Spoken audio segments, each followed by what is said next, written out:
I don't think the quarter was worth it. Welcome back, horror fans. I'm Leo, and Bootube Breakdowns is here to save your scary movie night.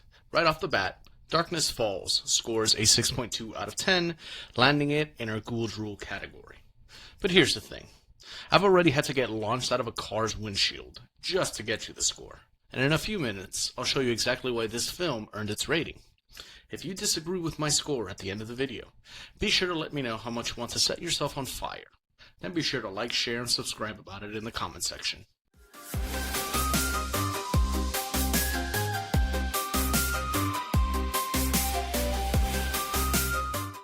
Now, in the town of Darkness Falls, there's a local legend that the Tooth Fairy comes to pick up your last tooth.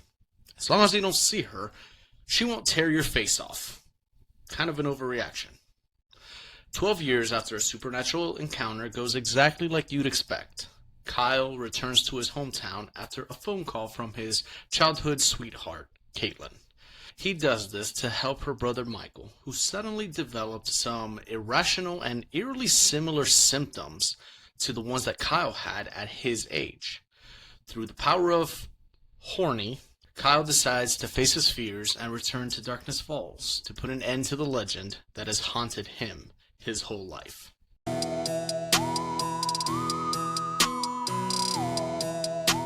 We've seen movies where tragedy happens, our main character leaves their small hometown, only to return some years once the tragedy-causing thing repeats. Movies like Night of the Reaper, link in the description, play into this trope beautifully. Now, while the story here is mainly focusing on Kyle's adventure in bringing back the Salem witch trials, the weird part is that this story is actually supposed to be about Michael.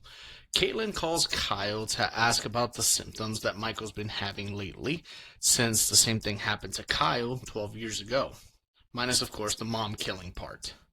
The thing, though, is that after a brief talk with Michael, Kyle is like, "Alright, I'ma head out," and tells Caitlin that basically her brother's fucked, don't let them do experiments, and just keep him in the light. Through some guilt-tripping and some series of unfortunate events, Kyle ends up encountering the witch fairy, Matilda? No, not that one. Or that one. That's the one. Matilda kills some people, and since Kyle is already suspected as, well, a killer, he ends up in jail. Some Scooby-Doo plot happens. Kyle leaves the jail to save Michael and Caitlin from the hospital after a thunderstorm takes out all the lights in the town. And now Kyle, Michael, Caitlin, and Officer Small-Town McBadass must go turn on the lighthouse. Alright, the story here is pretty bad. I'll admit it. But to be fair, at least we have a horror movie with some plot, and not just another social critique on trauma where we stare off into nothing for 6.5 hours hoping to get a trophy at some award show no one cares about. It's right down the middle for a horror movie of its time, so I'll be giving the story quality here a 5 out of 10.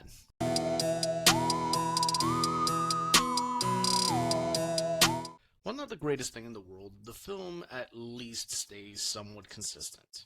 Ultimately, the structure is Kyle comes back to help, can't help, and then when he tries to leave, the evil fairy witch attacks him. The plot conveniences that I think put people off are that each Matilda attack conveniently keeps Kyle in the film long enough to move the plot along. I get it, it's silly, but let's be honest, it's watchable. We don't need an interruption of some major backstory for Caitlin or her brother Michael to get to the point. Well, actually, I would have appreciated a little backstory with Michael because holy fuck, why is this kid so insightful, and why does he have that accent? Actually, here's a short clip so you see what I'm talking about. Sometimes I think of turning off all the lights and letting her come and take me. Sometimes I think that would be easier than being so scared. Did you ever think that? She's just gonna kill me, you know? No one's gonna kill you, Mike. Your sister won't let it. My sister can't stop her. See what I mean? All of this chaos is so Kyle can get Caitlin in the end during the unresolved lovers trope. It's messy and not great, but it's not terrible. I'll give the pacing here a 5 out of 10.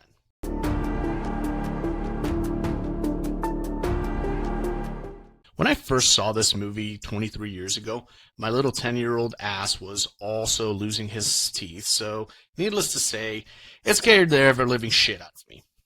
As an adult, I'm revisiting this movie, and for the horror elements, it still holds up pretty well. The special effects for Matilda crawling on the walls, popping in and out of the darkness, and the makeup all worked very well to make a believable and outright scary monster.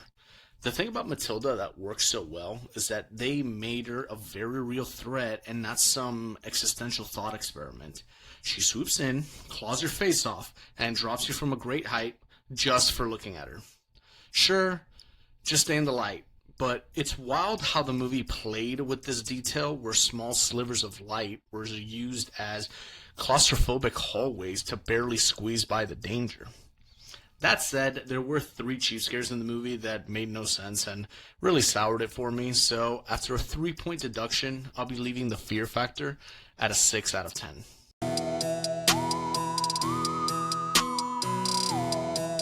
Now, I am very biased here. Full disclaimer, I loved this movie as a kid, and as an adult, I still do. What I do find interesting is Matilda being a fairy.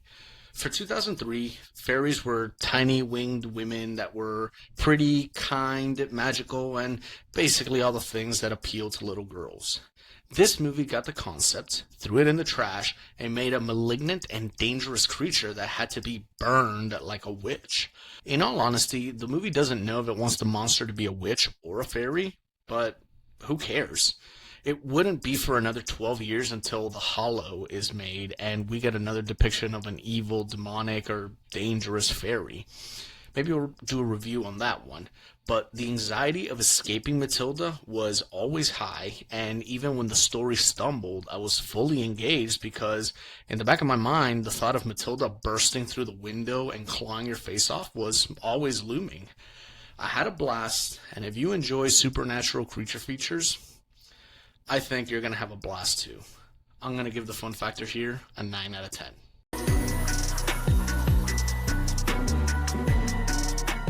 We end up at the lighthouse for some reason. Our protagonists engage in this weird little obstacle course where they have to fill up the generator, climb to the top of the lighthouse to turn it on, but then, oh no, the fuel line is cut, so we have to go downstairs again to repair the fuel line, then climb back upstairs to turn it on, all while Matilda, the fairy witch, is attacking. Through a series of plot conveniences, the fairy witch gets blasted with light from the lighthouse and dies. Maybe. We cut to a scene where another kid loses a tooth. Insert a last-second cheap scare where his mom comes in and replaces a tooth for a quarter, which, not that anyone's asking, but adjusted for inflation, that's 46 cents. And roll credits.